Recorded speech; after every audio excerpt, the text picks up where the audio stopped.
The territorial marshal slammed the gavel down, the sound echoing the final nail in Isaiah Blackwood's coffin. By the authority of this territory, having been absent and unheard from for 7 years, Isaiah Blackwood is hereby declared legally dead. From the back of the courtroom, Isaiah watched the ghost of his own life be legally exorcised. Next to him, a small, fierce Apache girl squeezed his hand. She was the reason he was here, the reason his land was about to be seized. How did an act of compassion lead to his own erasure? If you're curious about what happens next, don't miss out. Subscribe to our channel now. It all began with a piece of paper nailed crudely to the main gate of his ranch. For 7 years, Isaiah Blackwood's only correspondence had been with the changing seasons. The sight of the official-looking document, its sharp corners a stark violation of his wild, untamed world, was as jarring as a gunshot in a library. He had come to this remote basin in the Arizona territories to die, metaphorically speaking. He'd buried his old name, his old life, and the ghost of a man named Marcus Thorne, a partner who had left him for dead in a collapsed mine shaft to steal a claim worth a fortune. Isaiah had survived, but the man he was had not. He had taken the name Blackwood, built a fortress of solitude, and for 7 years, had spoken more to his horse than to any human. This ranch wasn't just his home. It was his tombstone, a monument to a life he had been forced to abandon. His world was one of profound, deliberate silence. He lived in the Silent Creek Basin, a place the Apache believed was haunted by spirits, and the white men believed was worthless rock. For Isaiah, it was both. He was the ghost, and the silence was his sanctuary. He had learned its language, the subtle shift in the wind before a storm, the nervous cry of a hawk that signaled a predator nearby. He found more honesty in the unforgiving landscape than he ever had in the world of men. That world was full of smiling liars like Marcus Thorne, men whose greed wore the mask of civilization. Here, the dangers were honest. A rattlesnake warned you before it struck. A blizzard didn't pretend to be your friend. This old wound, the betrayal by his closest friend, had cauterized his trust in humanity, leaving behind a hard, cynical scar. He wasn't a man who hated people. He was a man who had been cured of them. The nearest town, Redemption Gulch, was a place he avoided with a religious fervor. He saw it as a microcosm of everything he'd fled, a festering collection of fear, prejudice, and petty ambition. The town's unifying principle was a simmering hatred for the Apache, who were blamed for every misfortune, from spooked livestock to bad weather. This chorus of fear was led by the town's land agent and magistrate, Judge Abernathy, a man whose piety was matched only by his avarice. Abernathy spoke of law and order, but his true god was property, and he had a keen eye for any parcel of land that was underutilized or abandoned. Isaiah's refusal to participate in the town meetings or the anti-Apache rhetoric made him an object of intense suspicion. They saw his isolation not as a sign of grief, but of a sinister secret. They were right, of course, just wrong about what the secret was. The notice on his gate was a notice of public hearing for the disposition of abandoned property. It stated that the Blackwood Ranch, having been occupied by a man with no legal title and no official record of existence, was to be declared forfeit. It was Abernathy's move, a legalistic land grab cloaked in bureaucracy. The notice forced an impossible choice upon him: go to Redemption Gulch to fight for his land, thereby exposing himself to a world that might still be looking for the ghost of Isaiah, or stay hidden and lose the only sanctuary he had. As he stood there, the paper trembling in his hand, he felt another presence. High on the ridge overlooking his cabin, a thin wisp of smoke curled into the sky from a place no smoke should be. For months, he'd found small signs, a misplaced snare, a strangely carved stone, that he was not as alone as he thought. Now here was proof. His world wasn't just being invaded by the law. It was already being occupied by a phantom. The tendril of smoke was a question mark hanging in the sky, a direct challenge to Isaiah's sovereignty. For 7 years, he had been the only ghost in this basin, and he would not suffer another. He moved with a predator's patience, not toward the smoke, but circling it, using the terrain that he knew as well as his own face to climb the ridge from the west, keeping the wind in his favor. As he crested the rise, he saw the source. It was a small, smokeless fire in a crude pit, nestled in a nearly inaccessible alcove of rocks. It was a survivor's camp, not a warrior's. Scattered around were the signs of a long, lonely existence. A collection of sharpened stones, a half-finished woven basket, the skeletal remains of small animals. But the camp's occupant was not there. A faint sound, a weak moan carried on the wind, drew his attention to a small fissure in the rock face a dozen yards away. He peered into the darkness, and his blood ran cold. Inside the narrow crevice lay a girl. She couldn't have been more than 12 or 13, a slip of a thing, with a wild mane of black hair and a face smudged with dirt and grimaced in pain. Her leg was swollen to twice its normal size, the flesh a horrifying shade of purple-black. On her calf were two small, unmistakable puncture wounds. A rattlesnake. She was dying. As his shadow fell over her, her eyes, glazed with fever, snapped open. They burned with a defiant, feral light, a last ember of life refusing to be extinguished. She tried to scramble backward, to pull a flint knife from her belt, but her body betrayed her, slumping back with a pained gasp. And in that moment, Isaiah was faced with the first real choice he'd had to make in 7 years. His mind, honed by years of paranoia and self-preservation, screamed at him to run. This was the ultimate complication. An Apache girl. In Redemption Gulch, that was a death sentence. For her, and likely for him if he was found with her. Judge Abernathy would use this as the final nail in his coffin, proof that the strange recluse of Silent Creek was a dangerous Indian sympathizer. He would lose his land, his sanctuary, and likely his life. His anonymity was his shield, and she was a cannonball aimed straight at it. To walk away was the only logical choice. He could go back to his cabin, burn the notice on his gate, and let the wilderness reclaim its own. He could remain a ghost, safe in his tomb. It was the smart play. It was survival. But he couldn't move. He stared at her, at the fierce, desperate will to live burning in her feverish eyes, and he saw a reflection. He saw himself, trapped in the darkness of that collapsed mine shaft, left for dead by a man who had been his brother. He remembered the overwhelming, soul-crushing feeling of being abandoned by the world.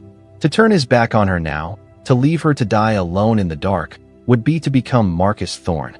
It would be the final act that killed the last vestige of the man he once was. For 7 years, he had survived physically, but his soul had been entombed. In her, he saw a chance not just to save a life, but to save his own humanity. He could not, would not, walk away. In that instant, the ghost of Isaiah Blackwood made a decision to live. With a resolve that felt both terrifying and liberating, he knelt beside her, drew his knife, and prepared to fight the poison that was claiming her. If you think Isaiah made the right choice, to risk it all for a stranger, please like this video to spread the kindness. He worked with a grim, desperate focus. He knew the lore of the land. The only chance was to cut the wound and draw the venom, a brutal and uncertain remedy. He didn't ask her permission. There was no time. He simply held her leg steady, his touch surprisingly gentle, and made 2 quick, deep incisions over the bite marks with the tip of his blade. She cried out, a sharp, guttural sound of pain, her body arching in agony before collapsing back into the grip of the fever. He then did the unthinkable, pressing his own mouth to the wound, drawing out the poisoned blood and spitting it onto the dusty ground, again and again, until his own head swam with the acrid taste of death. He was fighting a battle he had no right to win, a lone man against a force of nature, with nothing but a knife and a desperate will. When he could do no more, he lifted her limp, feverish body into his arms. She was terrifyingly light, a fragile bundle of bone and heat. He carried her down the treacherous slope to his cabin, his sanctuary, now irrevocably breached. He laid her on his own cot, the first person to enter his home in 7 years. For the next 3 days, the world shrank to the size of that small, dark room. He was no longer a rancher or a recluse. He was a nurse, a guardian, a man locked in a singular battle against the venom that ravaged her body. He forced water between her cracked lips, bathed her burning skin, and listened to her delirious whispers, a torrent of words in a language he didn't understand, but whose meaning, of fear, pain, and loss, was universal. He slept in a chair by her side, a shotgun across his lap, his ears tuned to the sounds of the night, half expecting a war party to descend upon him for what would surely look like a kidnapping. He was terrified, not of the Apache, but of failing this one crucial test. In the dim light of the cabin, he saw that she was not a savage, as the people of Redemption Gulch would call her. She was a child, and in her fight for life, she was reawakening his own. On the fourth morning, the fever broke. He woke to find her staring at him, her eyes clear for the first time, lucid and filled with a wary, intelligent light. She did not speak. She simply watched him, her gaze a heavy, assessing weight. He offered her a bowl of thin broth, and she took it, her small hands surprisingly steady. A silent truce formed between them. She was a wild creature, and he respected that, never trying to tame her. He would leave food and water by her bed, and she would take it when he wasn't looking. She would watch him as he did his chores, her expression unreadable. She was a mystery, a phantom who now inhabited his home, a constant, silent reminder of the choice he had made and the danger it had invited. The notice of the hearing, which he had torn from his gate, lay on his table, a ticking clock counting down to the day he would lose everything. The danger was no longer theoretical. A week after he had brought her to the cabin, Judge Abernathy himself, flanked by 2 armed deputies, rode up to his gate. "Blackwood," the judge called out, his voice oozing a false concern. "Just a courtesy call. The hearing for your property is in 2 weeks. As you have no legal standing, it is almost certain the territory will reclaim the land." He paused, his eyes scanning the cabin, the single curl of smoke from the chimney. Of course, a man with a family to support, a man with a wife, a child, the court would look more favorably upon that. A man with ties to the community. The suggestion was as subtle as a swinging axe. Abernathy was offering him a deal. Find a way to legitimize himself, perhaps by marrying a local woman, and he might be allowed to keep the land. Under Abernathy's control, of course. Inside the cabin, Isaiah knew the girl was listening, a silent witness to the trap that was closing around him. He was being squeezed between the law of the white man and the unspoken law of the wild creature he was now protecting. The day of the hearing arrived like a death sentence. Isaiah stood at a crossroads, every path leading to a potential disaster. He could stay on his ranch, forfeiting the land and his sanctuary, waiting for Abernathy to send men to evict him. Or he could walk into Redemption Gulch, into the lion's den, and try to fight for a life he had legally abandoned 7 years ago. He was a ghost with no name, no history, and no rights. It was a fool's errand, a hopeless battle against a corrupt system designed to crush men like him. As he stood by his corral, wrestling with the impossible choice, the girl appeared at his side. She had been a silent observer of his turmoil for 2 weeks, her presence a constant, grounding force. She pointed a small, determined finger toward the east, toward the town. Then she pointed at him. It was not a question. It was a command. She was telling him to go, to fight. Her own fierce, unyielding spirit was a mirror, reflecting a courage in him he thought had long since died. He rode into Redemption Gulch with the girl a few paces behind him on a spare horse, her presence a silent declaration of defiance. Her face was clean now, her hair braided, but the wild, untamed fire in her eyes was undiminished. Her arrival caused an immediate uproar. The townsfolk stared, their faces a mixture of shock, fear, and undisguised hatred. Whispers followed them like a plague. "He's with an Apache. What's that savage doing here?" Abernathy was right about him. They walked through a sea of contempt to the makeshift courthouse, the very air thick with prejudice. Judge Abernathy sat on a raised platform, a smug, triumphant look on his face. He had already won. The hearing was just a formality, a public spectacle to legitimize his theft. He looked at Isaiah, then at the girl, and his smile widened. This was better than he could have hoped for. The recluse had not only appeared, he had brought the rope for his own hanging. The hearing was a farce. Abernathy laid out the case with practiced ease. The land was untitled, occupied by a man of no record, a squatter with no claim.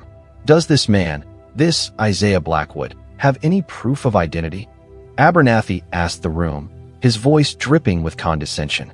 Does he have any ties to this community? Any family to speak of? Or is he just a phantom, a drifter who has taken what is not his? The tension in the room was thick enough to cut with a knife. All eyes were on Isaiah, waiting for him to speak, to defend himself. He opened his mouth, but what could he say? "My name is not Blackwood. I am a ghost, running from a man who left me to die. To speak the truth was to risk exposing himself to an old warrant, to the ghost of Marcus Thorne. To stay silent was to lose everything. He was trapped, utterly and completely. As Abernathy raised his gavel to deliver the final, fatal blow, the girl stood up. All eyes turned to her, this small, wild creature who had no place in their world. She walked to the front of the room, her gaze never leaving the judges. Her voice, when she spoke, was clear, surprisingly fluent, and echoed with an authority that stunned the room into silence.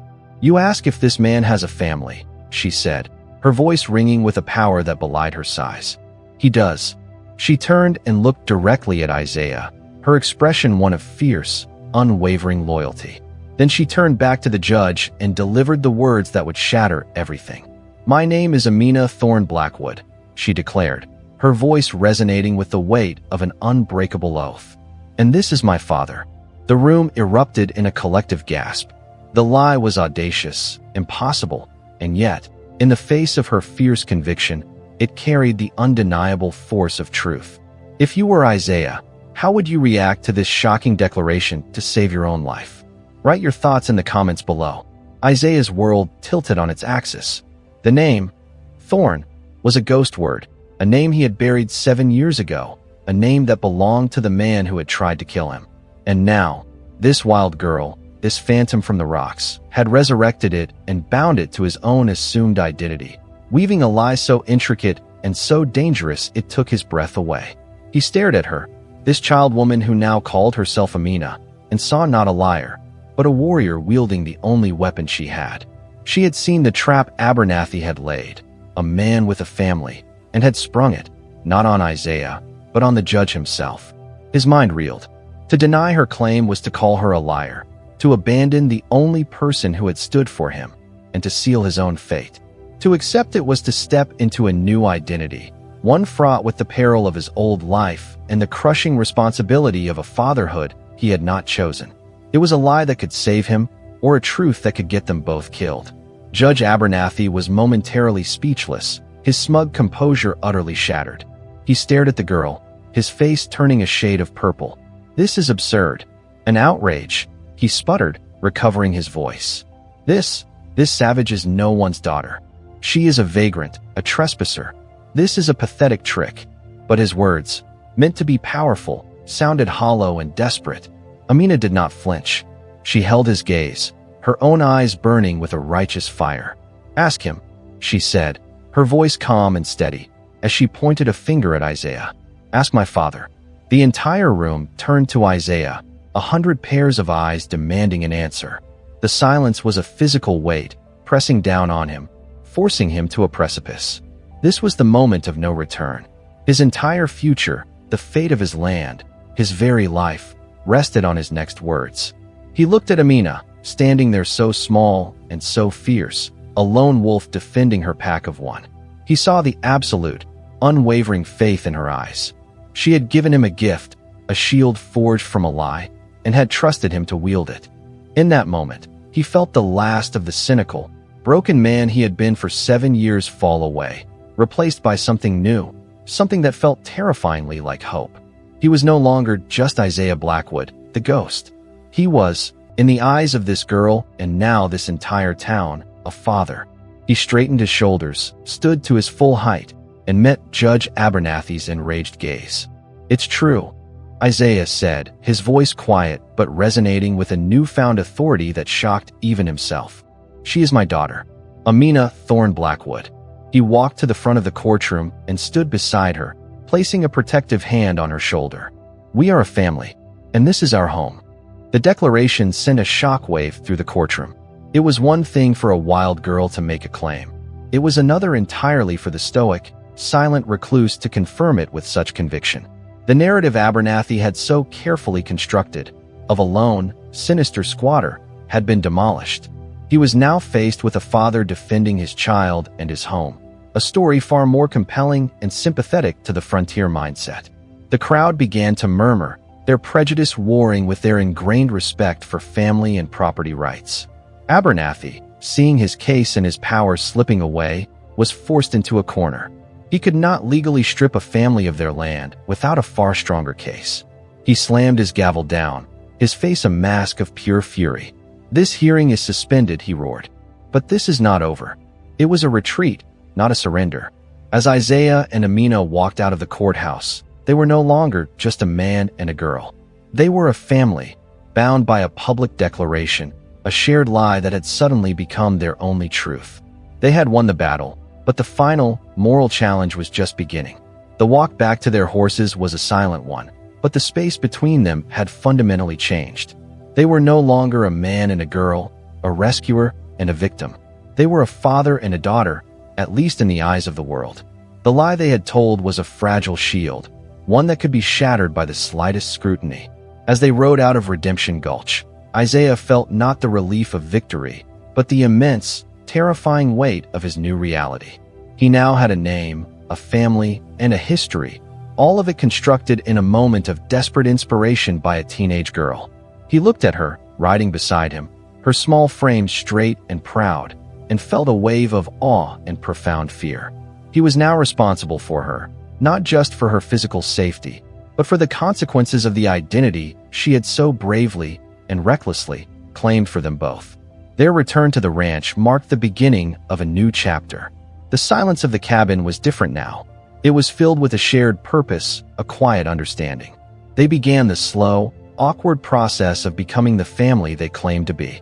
Amina, it turned out, was a force of nature. She took over his land not with force, but with a quiet, relentless energy. She had a knowledge of the land that was instinctual, almost mystical. She knew where to find the sweetest berries, which herbs could soothe a fever, and how to track game with a patience that humbled him. She brought life to the sterile, lonely ranch. She planted a small garden, her small hands coaxing green shoots from the stubborn earth. She would mend his torn shirts with a surprising skill, her stitches small and neat. She was turning his tombstone into a home, and in doing so, she was breathing life back into the ghost who lived there. The community, though still suspicious, began to change. Abernathy, thwarted and humiliated, tried to spread rumors, but the narrative of the reclusive father protecting his half-breed daughter was a powerful one. It was a story people could understand. Women from the town, driven by a mixture of curiosity and a grudging respect, would sometimes ride out and leave a pie or a loaf of bread on his fence post.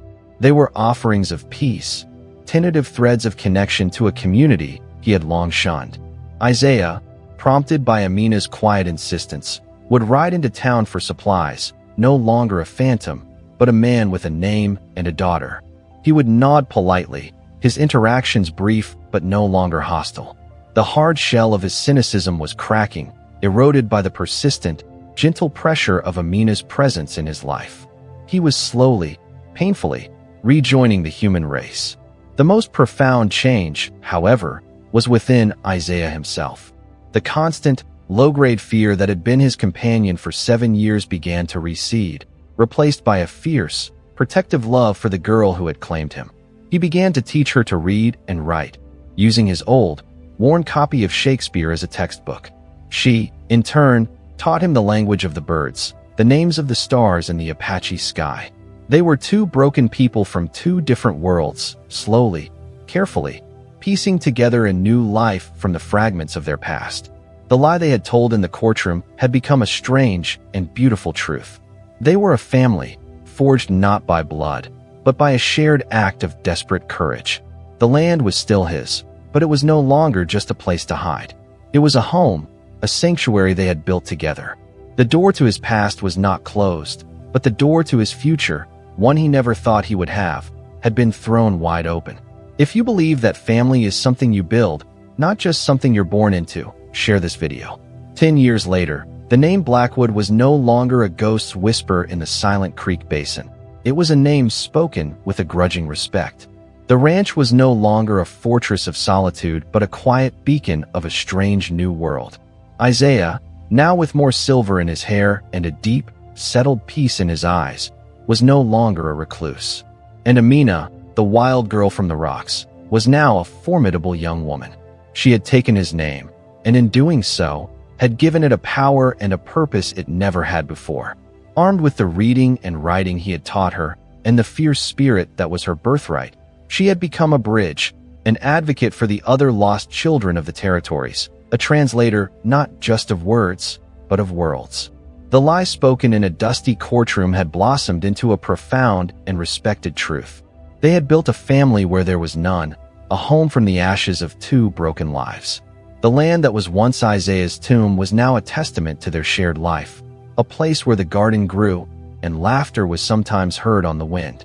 The name, Thorn, that ghost of a name she had so bravely used as a weapon, was laid to rest, replaced by the living legacy of Blackwood, a name that now meant not abandonment, but sanctuary. What is a family? Is it a thing of blood and bone, a name you inherit? Or is it a choice, a promise made in a moment of desperation, a fortress you build together against the world?